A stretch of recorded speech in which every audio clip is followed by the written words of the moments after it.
Esther. We find ourselves coming to that book tonight as we, on these Sunday nights, head through the Bible from Genesis to Revelation. That way, we know we're going to hit everything. And we come to this book that is very interesting and very unique in several aspects. Historical context, we'll want to have that as it relates to the study of the Word on these Sunday nights. We've just been through the book of Ezra and the book of Nehemiah. And both of those books share the same historical setting as the book of Esther. The book of Ezra and Nehemiah has to do with the remnant who left the Babylonian captivity following the fall of Babylon to return to Jerusalem. When Israel, the nation of Israel, fell, the northern kingdom of Israel fell first to the Assyrians. And then years later, the southern kingdom of Judah fell to the Babylonians. The Assyrians were a world-ruling empire. They were supplanted by the Babylonians and Nebuchadnezzar. And it was during that period that southern kingdom went into captivity. But following the fall of the Babylonian Empire, another empire followed it called the Medo-Persian Empire. And the Medo-Persian Empire had a different attitude as it related to lands that they had conquered and the people that had been displaced from those lands.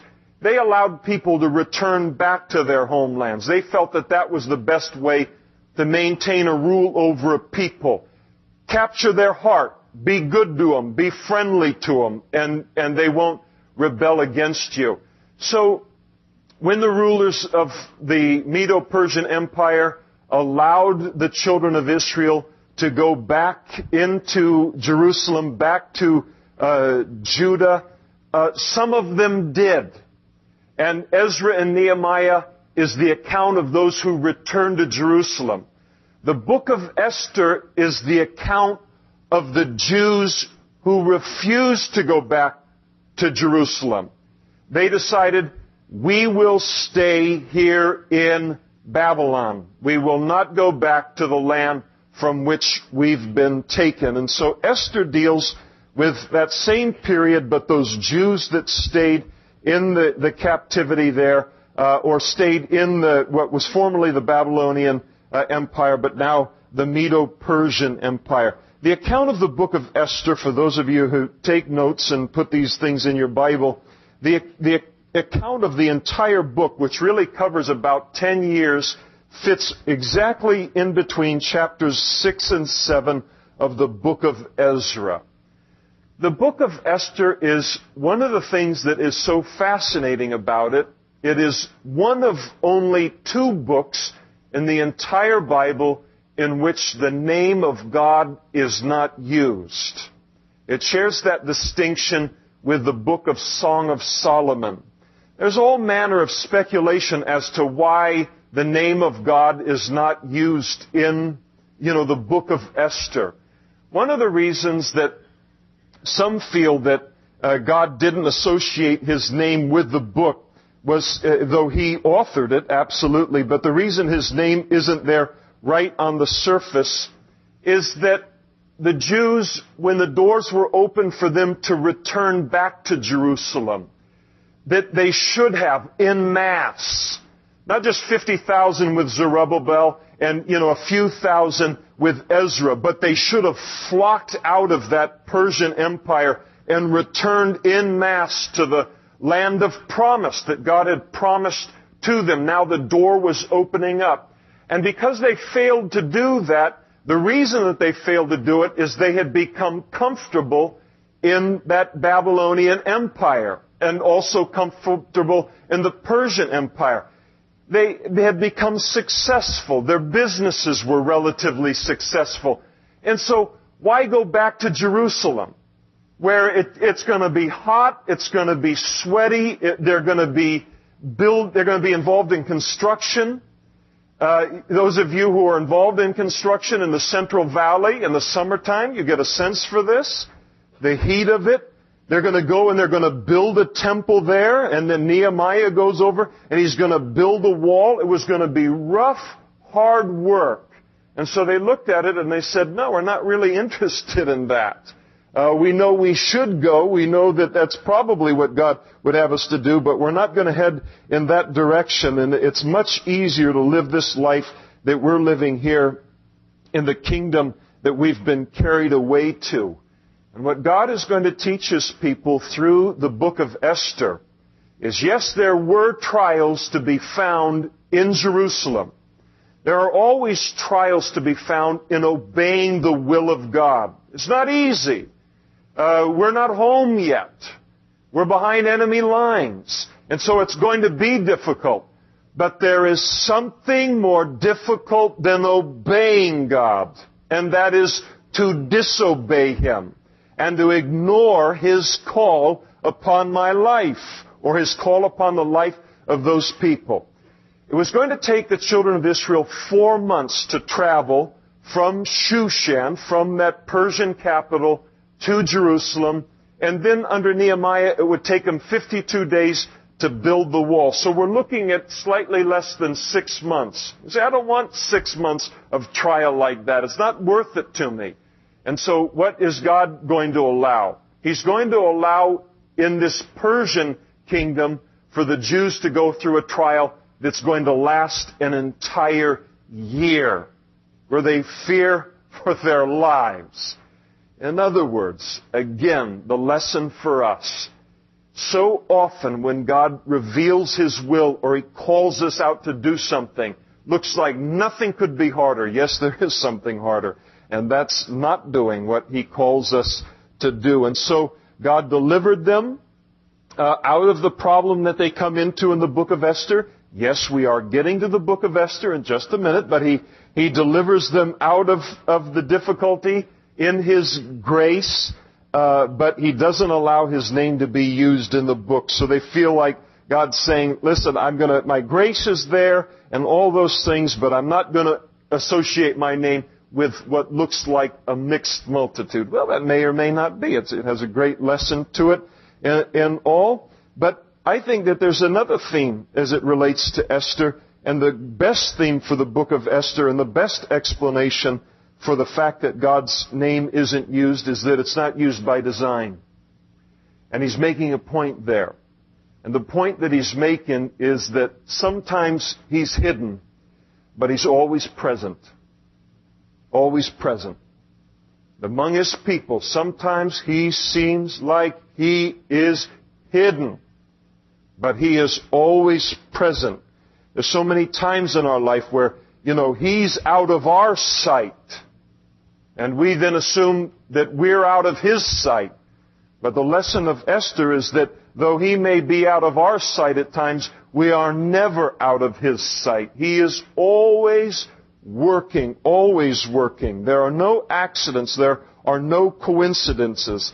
One of the great lessons of Esther also is that the Lord just communicates through the book, don't worry, I win. And that's the theme of the whole Bible. It's good to read Revelation. See how the book ends. Kind of a bad start. Good first couple of chapters. Got a little messy in chapter 3 and kind of messy, thereafter, except for the presence of the Lord. But He just says in this book and reveals it that He is going to win. It's almost like the Lord gives us a snapshot of what we see in life. We're going to be looking at a wicked king. We're going to be looking at a wicked servant of that king. We're going to be looking at Mordecai and Esther, who aren't exactly kosher in their handling of some different things. And it's almost like God kind of stands back and gives us the snapshot of the circumstances in Esther and just says, okay, Ahasuerus, go ahead and do whatever you're going to do. Haman, go ahead and do whatever you're going to do, Mordecai, do what you're going to do. And Esther, you do what you're going to do and do whatever you want. But the time comes where I step in and I cause it all to praise me. I make it to praise me. I step in and do exactly what I want. He overrules it for His purposes. That's a great comfort in our lives, is that He is sovereign. He's almighty. I like that. when the Lord came to Moses there in that burning bush, and Moses is kind of chatting with the Lord, and then he's going to take the message of the Lord to the Hebrew people, and then he said, oh, by the way, what's your name? Who should I tell him sent me? And God says, I am that I am. Tell him the I am sent you. Oh, yes! I love the message this morning where the scoffer and the mocker and the Lord just looks and says, who cares what you think? What made you think anyone cares, let alone that I care as it relates to your opposition and your mocking of me? The Lord is sovereign. The word means that He's almighty. He is almighty. He does what He wants, when He wants, how He wants. He is God.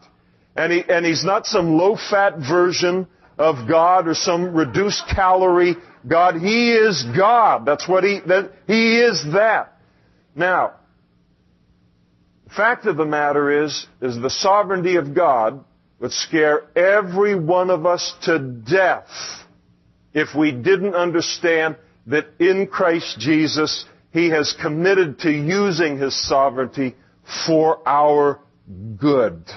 And so we glory in His sovereignty. We glory in no matter how bad things get. And they're going to get bad for the Jews in Shushan and in the whole region of the Persian Empire. But there's always that understanding that, even when it goes to the darkest of the darkest of the darkest, where it looks like nothing will overrule it, that God steps in at times like that and He says, I overrule it. And I overrule it right now. And I haven't even lost my breath in doing it. It's very simple for me. And so He is sovereign. And His sovereignty, His almightiness, is one of the themes of this book. So now we get into it. Now it came to pass, chapter 1, verse 1, in the days of Ahasuerus, and that was the king of Persia at that time. He is known, forgive me for a little more historical background. He is the son of Darius the Great, or Darius the First. In history, he's known as Xerxes. That's what his name is in the secular account of things outside of the Bible. What do we know about Xerxes? We know he was a madman, just about. He was a flake. Can you call a king a flake? But that's what he was. The emperor of the greatest kingdom known to man in that day, and yet you never knew where this guy was going to be at when you approached him. He could be clear on one end of the spectrum or clear on the other end of the spectrum emotionally or whatever. There was a time where he ordered a bridge to be built over Hellespont.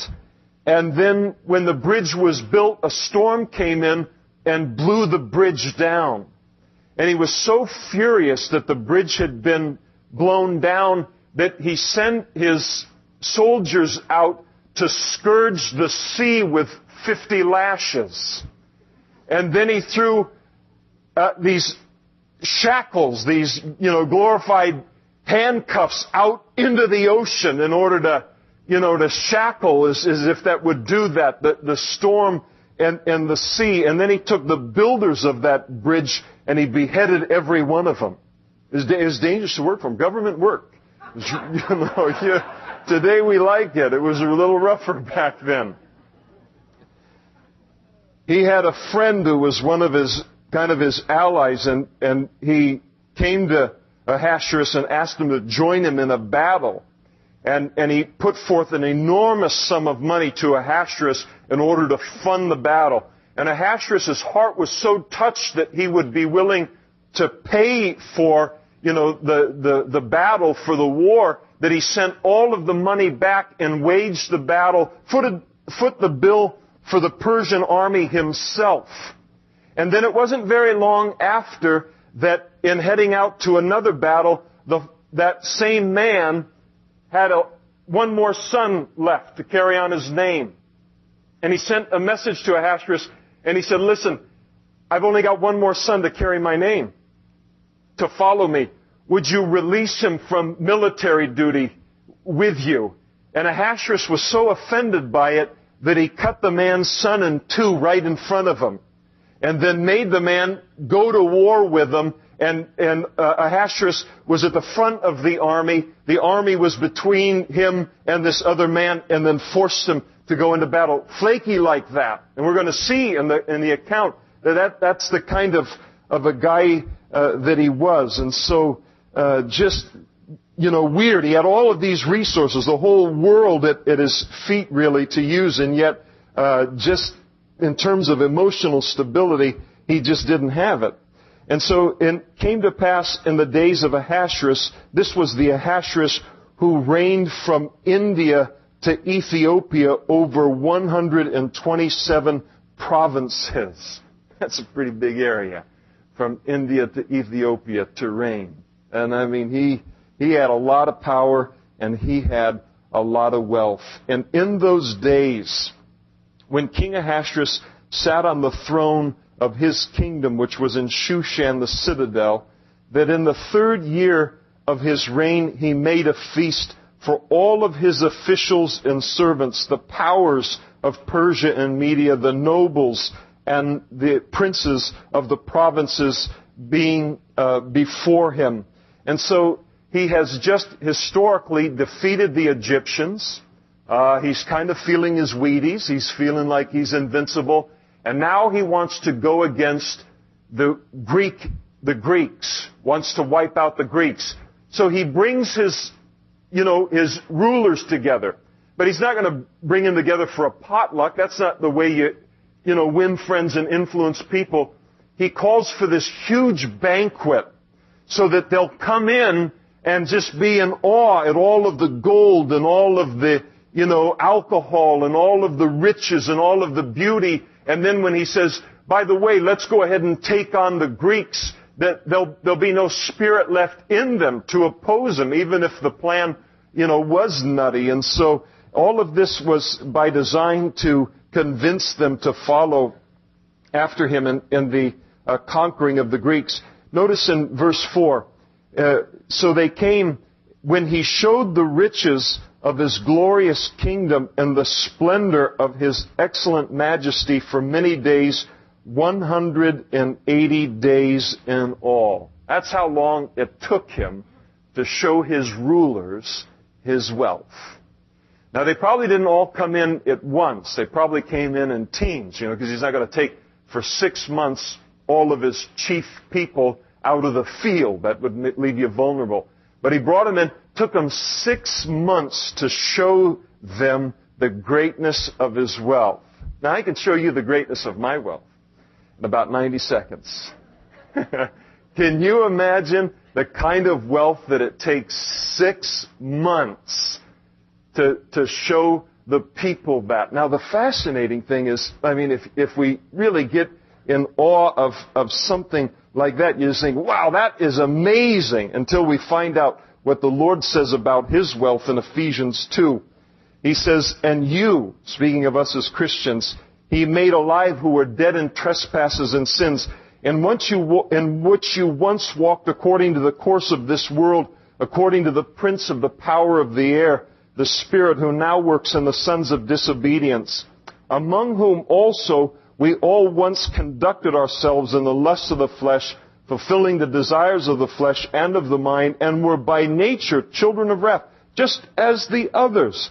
But God, who is rich in mercy, because of his great love with which he loved us, even when we were dead in trespasses, made us alive together with Christ. By grace you've been saved, and raised us up together, and made us sit together in the heavenly places in Christ Jesus. That's how secure our salvation is. He already sees me up there. I like that kind of security. And he has raised us up together, made us to sit together in the heavenly places in Christ Jesus. For what purpose? That in the ages to come, he might show the exceeding riches of his grace in his kindness towards us in Christ Jesus. Took this guy 6 months to show the enormity of His wealth, the Lord says it's going to take forever and ever and ever and ever for us to begin to even scratch the surface as it relates to the richness of His grace. Maybe you're here tonight and you think you've tapped Him out. Been a bad boy recently. You think there's no forgiveness. He's just issuing it out by the thimbleful. He's got quite a bit. He lavishes us with grace when we repent and turn back to Him. And so here's this great king, but this great king pales in comparison to our great king. And so when the feast, these days, verse 5, were completed, the king made a feast lasting 7 days for all of the people who were present in Shushan, the citadel, from great to small, in the court of the garden of the king's palace. So he apparently, for those 7 days, did bring all of his rulers together for that, but not for the full 180. There were white and blue linen curtains fastened with cords of fine linen, and purple on silver rods and marble pillars, as they describes the palace and all. The couches were of gold and silver on a mosaic pavement of alabaster, turquoise, and white and black marble. And they served drinks in golden vessels, each vessel being different from the other, with royal wine in abundance according to the generosity of the king. Now, for you and I, if we go to one another's house and you open up, my cupboard and all of the glasses are different, it's an indication that I'm not so rich. You remember collecting those as a kid, those Welch's grape jelly glasses with the Flintstones on them, and you open them up and it's just a collection of hodgepodge. Well, that's for us. He took and didn't want everything to be the same. He wanted every one of them to be unique. Again, that flaunting of his wealth there. You look at it and it's really a shame that a king or a ruler would take that much wealth to himself instead of using it for the purposes that God elevates kings for. There's no reason for what this guy does and really what this guy has. The enormity of the waste that is on the face of the planet. One of the things that's fascinating to me about the millennial reign, the 1,000-year reign of Jesus, is that, he could just return at his second coming and wipe them out in the Battle of Armageddon and then gone ahead and done away with a 1,000-year reign and headed right on into a new heaven and a new earth. But he doesn't do that. And there are several reasons why he doesn't do that. But I think one of them is that he wants to take 1,000 years just to show us what could have been done with this same earth. It's going to be the same exact earth, only under a righteous head. And he's going to say, let me show you what was here all of the time and what could have been if I wasn't facing the competition of fallen man as it relates to what could have been related to the earth.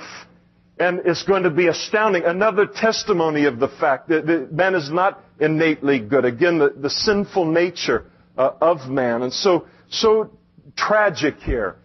Now, one of the things that I rejoice in, and we're going to get through chapter 1, don't worry about it.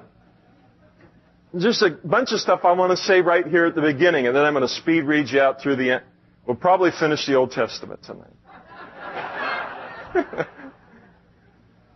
One of the things that I rejoice in when we're faced with these kind of kings, and he's an evil king, we're going to see it even worse here, is that here the Medo-Persian Empire, it takes our mind back to a vision that was given to Nebuchadnezzar. And Daniel interpreted that vision for Nebuchadnezzar. And Nebuchadnezzar saw a great image before him. It was an image of a man, and the head was gold, and the chest and the arms were silver. The belly and the thighs were bronze. The legs were of iron, and the feet were made of iron and partly clay. And Daniel spoke to Nebuchadnezzar and said, this is a picture of the world-ruling empires of mankind. You're the head of gold, Nebuchadnezzar, but you think you're going to go forever, but you're not. You're going to be followed by another kingdom that's represented by the silver. And that was the Medo-Persian Empire that we read about here. But that empire is not going to last forever. It's going to be followed by an empire represented by the bronze of the belly and the thighs, which spoke of the Grecian Empire that followed the Medo-Persian Empire. But then the Grecian Empire wasn't going to last forever. It was going to be followed by another world-ruling empire, and that was the Romans, symbolized by the legs of iron. And that empire wasn't going to last forever. And the final world-ruling empire of man's ruling is pictured by feet made up of clay and of iron. In other words, it'll still have the influence of Rome geographically there in terms of the old European area. And yet the 10 toes, there is, individual identity. There's a unity as there's a unity with a foot. There's a unity there, and yet the 10 toes maintain an individual identity. And so it is in the last days. There'll be some kind of a unity in the area of the old Roman Empire. Something, 10 nations coming together. So, listen to me as a Christian. If you ever see, some kind of a unification of Europe, if that ever happens in our lifetime, then just know we're in the last days. And of course we see it today happening. But that isn't the greatest news. The greatest news is then Daniel spoke to Nebuchadnezzar and he said, that isn't the great, that image isn't the great thing. What is great is that a stone, not cut with hands, came and it smote that image in its feet, and that image crumbled down, and then a wind came and it blew every vestige of it away, every memory of it away, and that stone speaks of the return of Jesus Christ. And then man's government done. Hip, hip, hooray. And I'm not even from Oakdale. I can't wait until this is... I'm so glad I'm out from under the government of man. I'm under the government of God. And one day it will be done with. And these kind of kings will be done with. And this kind of waste and all will be done with. The Lord is coming back and due very, very soon in my mind. And so looking forward to that. And so this great, feast going on, verse 8, in accordance with the law, the drinking was not compulsory, so that nobody was forced to drink under Persian law. For so the king had ordered all the officers of his household that they should do according to each man's pleasure. Queen Vashti, and her name means beautiful woman, so I don't know if she was later named that or, mom and dad just had a hunch or something, but that's what her name means. Queen Vashti also made a feast for the women in the royal palace which belonged to King Ahasuerus. So they had separate feasts going on. On the seventh day, the last day of that feast, when the heart of the king was merry with wine, that's a nice way of saying he was drunk, he commanded Mayuman, Biztha, Harbona, Bigtha, Aventha, Zethar, and Carcass. I'm probably wrong on that one. So, 7 eunuchs who served in the presence of King Ahasuerus, he commanded them to bring Queen Vashti before the king, wearing her royal crown, in order to show off her beauty to the people and the officials, for she was beautiful to behold. And so, again, that's what her name, beautiful to behold. And so he sends for her to come into this drunken mess and just to show off, the king's beauty. Look at how beautiful my wife is, and, too bad about yours, or some, that kind of a deal where they, men like these kind of trophy things. And you laugh, but don't tell me he's higher than that. Well, if you think, we'll keep reading. And so here he is, going to bring her. According to Persian etiquette, this would have been a humiliation for a queen. It just wasn't right to do this to the queen. The king had a responsibility to protect the queen and to protect his subjects, but especially to protect his queen, and from this kind of thing. And yet he does this unwise thing in his drunkenness. And then notice in verse 12, but Queen Vashti refused to come at the king's command brought by his eunuchs, and therefore the king was furious and his anger burned within him. You just have to stop and take a moment. We have just had a large section of chapter 1 speak to us about the enormous power and wealth and position that this man has. And here the queen, in the light of all of that, she refuses to go out there. Now she had to know, absolutely had to know, that there was going to be a price to be paid for that.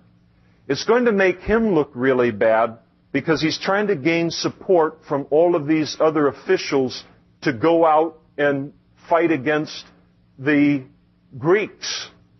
But here, he can't even rule his own house, is the way it's going to look. He can't even rule the queen.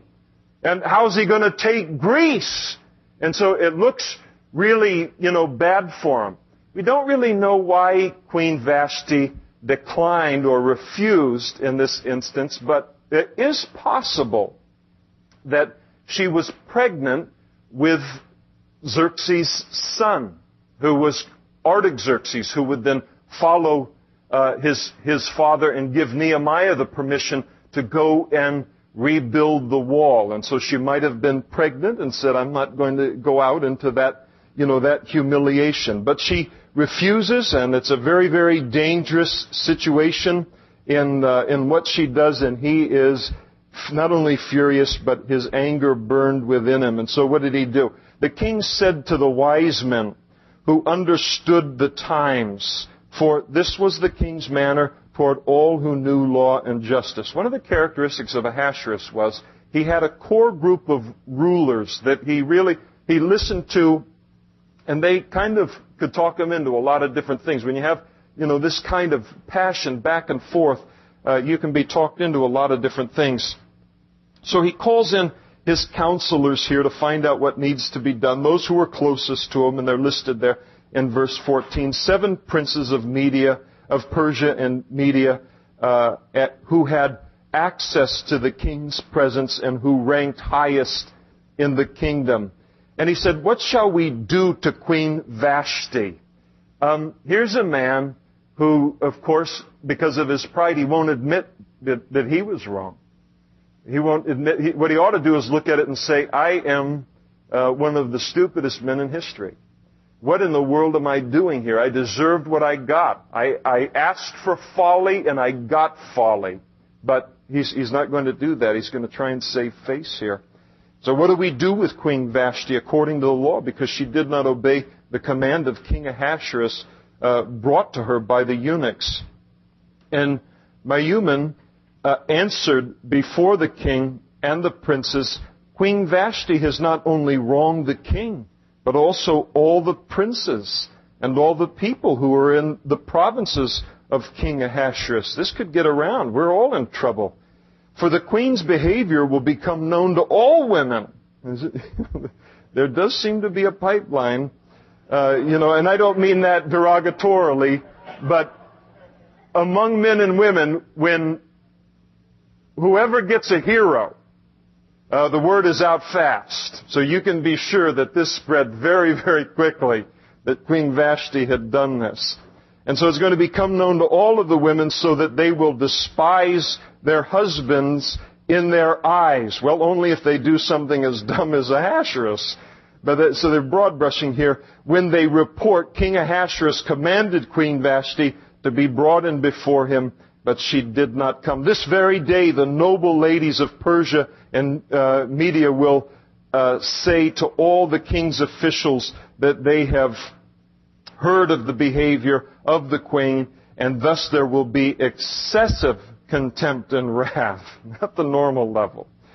If it pleases the king, let a royal decree go out from him, and let it be recorded in the laws of the Persians and the Medes, so that it will not be altered, that Vashti shall come no more before Queen Ahasuerus, and let the king give her royal position to another who is better than she. And then the king's decree, which he will make, when it is made, he will make, is proclaimed throughout all his empire, for it is great.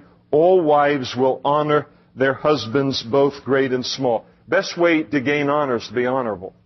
Decree, the Lord tells us to, submit to one another, and tells the husband to love his wife as Christ loved the church, tells the wife to submit to her husband as under the Lord. But, best to be honorable and not have your wife submitting to you by decree. It's right here in the feet. And the reply pleased the king and the princes, and the king did according to the word of this guy. And so he sent letters to all of the king's provinces, to each province in its own script, and to every people in their own language, that each man should be master in his own house and speak in the language of his own people. Now, one of the things about the Persian empire is that it was really at the forefront of what ultimately became known in the United States and the frontier as the Pony Express. And so they set their form of the Pony Express, headed out with this decree into all of the land, so that everyone would understand what a strong leader Ahasuerus was, and so that there wouldn't be any confusion as it relates to the fact that he is still the king. Now, as this whole thing is unfolding, it just looks like life unfolding. It just looks like a bunch of coincidences, unfolding. But God's involved in all of it, because He knows there's going to need to be a new queen in order to save His people in the realm of Persia. So much of what we're watching, that's one of the things about prophecy. Half the time you don't have it figured out till it's already fulfilled. It's done. And then you go, oh, see how that went and all.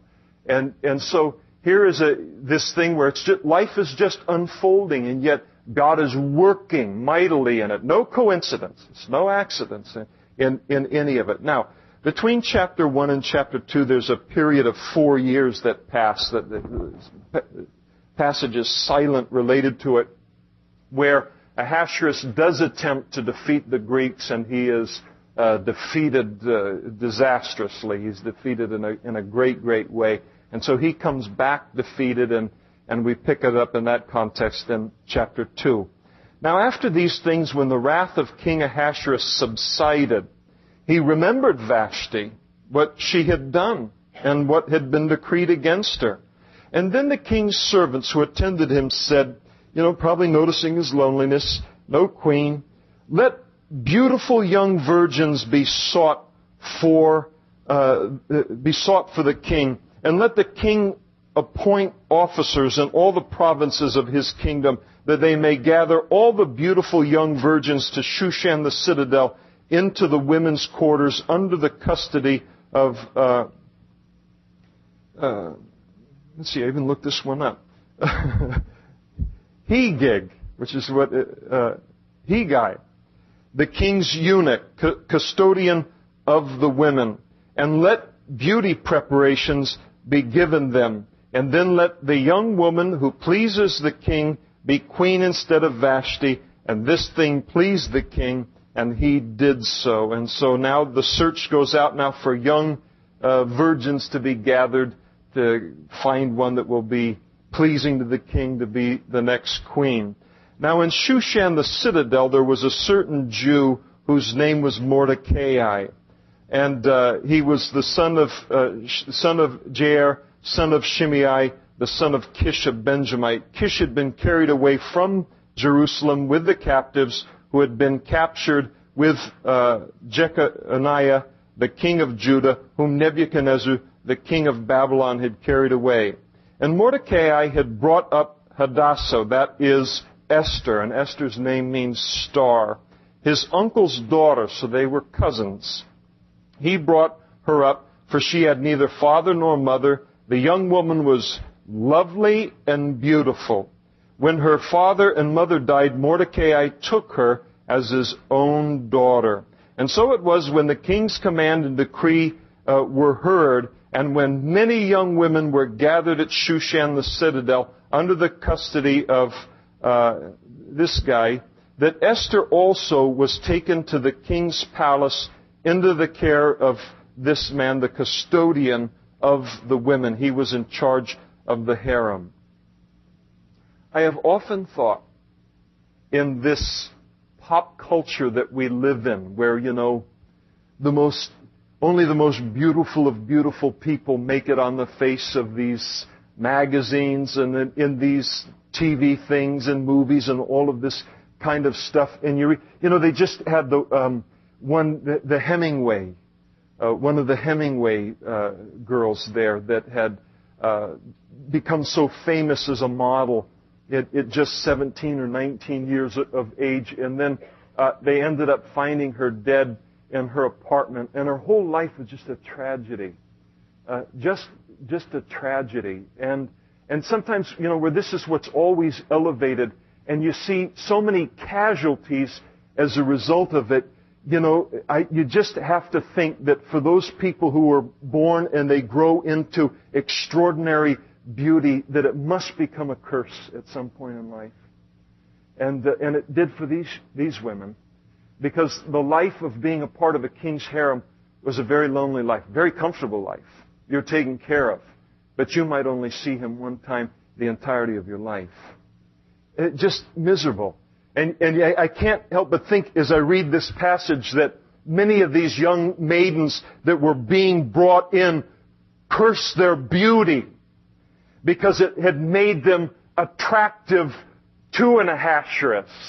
And again, so often today, where you see a person with great beauty, and what happens? Their life is just this succession of attracting Ahasueruses until there can come a point where they curse their beauty and wish that they weren't attractive to gain this kind of attention. Much better to, live on a farm somewhere and have one man who loves you and will care for you and appreciate you. And so, same thing all through history. And so all of these women are brought in. Verse 9, now the young woman pleased him, as Esther is brought in, pleased this custodian of the women. And he saw that she was beautiful right off. And she obtained his favor, so he readily gave beauty preparations to her, besides her allowance. And seven choice maidservants were provided for her from the king's palace, and he moved her and her maidservants to the best place in the house of the women. And so he has an idea that king's going to like her, and so he begins to help her out. Now, when these young virgins were brought into Shushan, they were put on a special diet for the king. They were just sex objects, that's all it was. And so they put on a special diet, and then a special means of preparation in terms of perfumes, as we'll see in just a moment. And Esther had not revealed her people that she was a Jew or kindred, for Mordecai had charged her not to reveal it. And every day Mordecai paced in front of the court of the women's quarters to learn of Esther's welfare and what was happening to her. And each young woman's turn came to go into the king after she had completed 12 months preparation. You just want to say to a guy like that, get a grip. But he wouldn't see anyone without 12 months of preparation according to the regulations for the women, for thus were the days of their preparation apportioned, 6 months of preparation with the oil of myrrh, and 6 months preparation with perfumes and preparations for beautifying women, like a picture of him. And thus prepared, each young woman went to the king, and she was given whatever she desired to take with her from the women's quarters to the king's palace. In other words, when she was called, she could take whatever garments or whatever she wanted to take with her into that. It is a possibility of becoming a queen, so some of them would want to look attractive on that.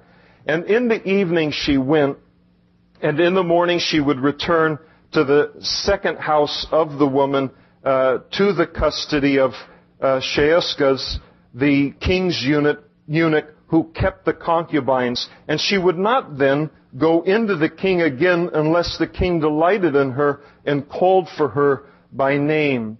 Now when the turn came for Esther, the daughter of Abigail, the uncle of Abihail, the uncle of Mordecai, who had taken her as his daughter to go into the king, she requested nothing but what the king's eunuch, the custodian of the women, advised. Listen, you give me the jewelry, you give me the dress. You know this guy better than I do, and so you do what you think is right. And of course, this guy would know what pleased the king. That was his job, was to keep the king pleased. And Esther obtained favor in the sight of all who saw her. And so Esther was taken to King Ahasuerus into his royal palace in the 10th month, which is the month of Tebeth, in the 7th year of his reign. And the king loved Esther more than all the other women. Now that's a qualifying statement. I don't think this man knew how to love. Lust might be a better word for it. And she obtained grace and favor in his sight more than all the virgins. And so he set the royal crown upon her head and made her queen instead of Vashti. And then the king made a great feast, the feast of Esther, for all his officials and servants, and he proclaimed a holiday in the provinces and gave gifts according to the generosity of the king. He wanted everyone to feel good about the new queen, and so what better way than to have a feast and feed everybody. Verse 19. Then virgins were gathered together a second time. When virgins were gathered together a second time, Mordecai sat within the king's gate. He's probably received a position with the king, sitting in the king's gate. Now Esther had not yet revealed her kindred and her people, just as Mordecai had charged her, for Esther obeyed the command of Mordecai as when she was brought up by him. And in those days, when Mordecai sat within the king's gate, two of the king's eunuchs, big thin Teresh, doorkeepers, really kind of like bodyguards, became furious and they sought to lay hands on King Ahasuerus. They wanted to kill him. Maybe they were upset over the way that Vashti had been treated. We really don't know, but it's a plot to kill the king. And so the matter became known to Mordecai, who then told Queen Esther, and Esther informed the king in Mordecai's name. And when an inquiry was made into the matter, it was confirmed. Both the men were hanged on the gallows, and it was written in the book of the Chronicles in the presence of the king. Now, this is a weird thing. Mordecai does something that saves the king's life, and he receives no reward. Now, I don't know about you, but maybe your nature is so base as to think that when you do something good like saving the king's life, you ought to get a watch out of it, a nice gold chain, some money, a promotion, something like that out of it. The fascinating thing is he does something good and he does what's right and he receives no reward. No reward. And he's not going to receive a reward for 4 years. It's like he does something good and nobody cares. It's like, I just saved the king's life. Get a little I saved the king's life badge. And I mean, nothing, no promotion, nothing out of it. Have you ever been in a place where you've done what's right? You've done above and beyond.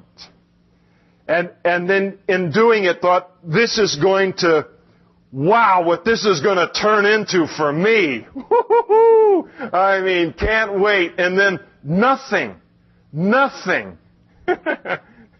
When that happens, know that it will be worth the wait when God repays you. It is going to be worth the wait for Mordecai for how God is going to choose to repay him for what it is that he did here. It's going to be very good, very yummy. In chapter 6, just excellent. Some of you may be sitting on a situation tonight where you've done something and, grumbling nobody, and where's my Lord, just serving you didn't even get me, and I did what's right and nothing, just wait and see what the Lord does. Well, we'll head into chapter 3 here. It's just a point or two, and we'll head right on through, have you out of here in no time. And after these things, King Ahasuerus promoted Haman, the son of this guy, the Agagite, and advanced him and set his seat above all the princes who were with him. This guy is going to really cause some problems for the Jews. He's a Jew hater. Haman is a Jew hater. And he's going to become one, and he's going to become a confirmed Jew hater. One of the fascinating things is we're told something about Haman there in verse 1, and that is that he was an Agagite. Agag was the king that Saul had been commanded by God to wipe out with all of the Amalekites. He was the ruler of the Amalekites. Haman is a descendant of the Amalekites, of the royal family of Agag. This is a great lesson for us, because when God spoke to Saul and said, I want you to utterly destroy the Amalekites, Saul was supposed to do it, and he didn't do it. He ultimately was killed by an Amalekite. The Amalekites were descendants of Esau, which are a type of the flesh in the Scriptures. And so here he takes and he refuses to obey God's command. He himself pays a price for it, and that he's killed by an Amalekite, but his people are going to pay a price for it. In that Haman is going to try to utterly destroy the Jews. And if Saul had obeyed the Lord, there would not be a Haman on the scene in this day to even attempt to destroy the Jews. Again, when God comes to us and He tells us to do something, now He doesn't call us to kill anyone today, but when He comes to us and tells us to deal with the flesh or utterly wipe out something of the flesh or to do something for Him, He's not going to stop and say, now listen, several hundred years from now, if you don't do this, there'll be a guy by the name of Haman. He'll be raising up at a time when there is a, world-ruling empire known as the Persians, and he is going to be ruling over that empire. His name's going to be Ahasuerus, and he's going to bring a guy in about chapter 3 of Esther and bring him into a place, and he's going to, put a decree out to kill all of your people. God doesn't go into all that. He just comes and He says, this is what you need to do, and do it. And all of His commands carry that kind of weight. There's a reason. There are reasons. He doesn't over-explain them. He just expects us to obey them and then know everything's going to be all right. So Saul's disobedience, very far-reaching among the Jewish people. And so this Haman is promoted. And all of the king's servants who were within the king's gate bowed and paid homage to Haman, for so the king had commanded concerning him. So he's a big shot and everyone's bowing down. But Mordecai would not bow or pay homage to him. He wouldn't bow down. Now he has done everything that he could to hide the fact that he's a Jew. But sooner or later something comes up that's going to force him to reveal the fact that he's a Jew. And it's the same way for us as Christians. Isn't it? How the version going to try and hide, go undercover as much as they... But sooner or later there comes a situation that it would be compromised to do something, and then all of a sudden I have to reveal what I am. It's a great thing. It's a part of God's plan. And so he wouldn't bow down. And the king's servants who were in the king's gate, they said to Mordecai, they liked him, why are you transgressing the king's command? What are you crazy? This guy's powerful. Now it happened when they spoke to him daily, asking him the same thing, that he wouldn't listen to them.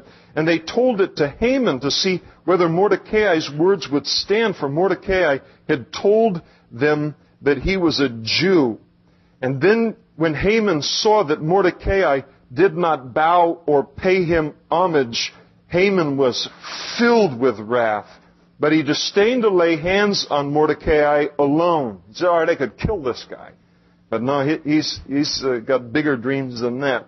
For they had told him of the people of Mordecai, and instead Haman sought to destroy all the Jews who were throughout the whole kingdom of Ahasuerus, the people of Mordecai. And so here he is, he's upset with Mordecai, he's upset with a single Jew, and he finds out about the fact that Mordecai won't bow down to him. It makes him mad, and he's so mad that he not only plots the death of Mordecai, but now he plots the death of all of the Jewish people. Haman, again, he's a Jew hater. Really, he's a classic picture of the prejudiced man. You notice what he does? He comes to conclusions about an entire race of people. He comes to hate an entire race of people based upon contact with one member of that race, based upon an unfavorable single contact with a member of that race. As if any single human being can properly represent in its entirety any race. Now, that's the way that prejudice is. And it's the same way today. How many people hate entire groups of people because they had an unfavorable experience with just one member of that particular kind of person? Of course, it has no place in our lives as Christians. We're not to be respecters of persons. But here is Haman. It's a classic thing. All through history, he wants to take and wipe out an entire race of people because he had, having a bad experience with one of them. How many people reject Christ because they had a single bad experience with, one Christian? Doesn't make any sense at all.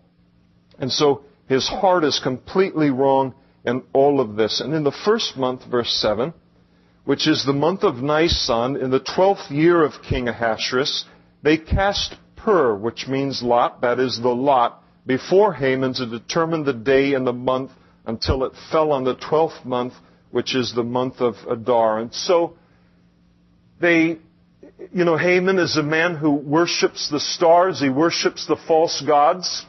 And so what does he do? He goes to these false gods now, casts lot to find out, okay, I want to wipe them out. What's going to be the best day to do that? And what does the lot fall on? Well, he casts the lot in the first month, and the lot falls on the 12th month. So the Lord is in this kind of thing. The Lord's going to give, 12 months for this whole thing to backfire on him. And so he's got to wait a full year to do what's in his heart. And then Haman said to King Ahasuerus, there's a certain people scattered and dispersed among the people in all the provinces of your kingdom. Their laws are different. Yeah, so let's kill them. From all other peoples. And so, and of course the different person has always been subject to this kind of thing. And the Jews have always been a different people on the face of the planet. It's fascinating, though, is that is every single person that has tried to destroy the Jews has ended up destroyed. The Jews continue. Why? Because of the blessing that God had spoken in Genesis, chapter 12 concerning the Jew, when he said to Abraham and the nation that he was going to bring out of Abraham, he said, I will bless those who bless you. I will curse him who curses you. And in you all of the families of the earth shall be blessed. Speaking of the fact that Messiah would come through them. And so here he is, though they're different. And then he says, and they do not keep the king's laws. And therefore it is not fitting for the king to let them remain. If it pleases the king, let a decree be written that they may be destroyed. And I will pay 10,000 talents of silver into the hands of those who do the work to bring it into the king's treasuries. Now, the entire year's wealth that the entire empire of Persia would bring in a year was 15,000 talents of silver. This guy is offering 10,000 talents to fund the extermination. This is a very, very wealthy man. And so the king took his signet ring from his hand, gave it to Haman, and the Agagite, the enemy of the Jews. And the king said to Haman, the money and the people are given to you to do with them as seems good to you. And then the king's scribes were called on the 13th day of the first month, and a decree was written according to all that Haman commanded. To the king's satraps, to the governors who were over each province, to the officials of all people, to every province according to its script, to every people in their language. In the name of King Ahasuerus it was written and sealed with the king's signet ring, and the letters were sent by couriers into all of the king's provinces to destroy, to kill, and to annihilate all the Jews, both young and old, little children and women, in one day, on the 13th day of the 12th month, which is the month of Adar, and to plunder their possessions. And so I think that's where Haman probably thought he'd get his money back, as in the plundering of the prosperity of the Jews. A copy of the document was to be issued as law in every province, being published for all people, that they should be ready for that day. And the couriers went out, hastened by the king's command, and the decree was proclaimed in Shushan the citadel. And so the king and Haman sat down to drink. Imagine that. You've just signed the death warrant of millions of people, and now you're going to sit down to eat and drink. But the city of Shushan was perplexed.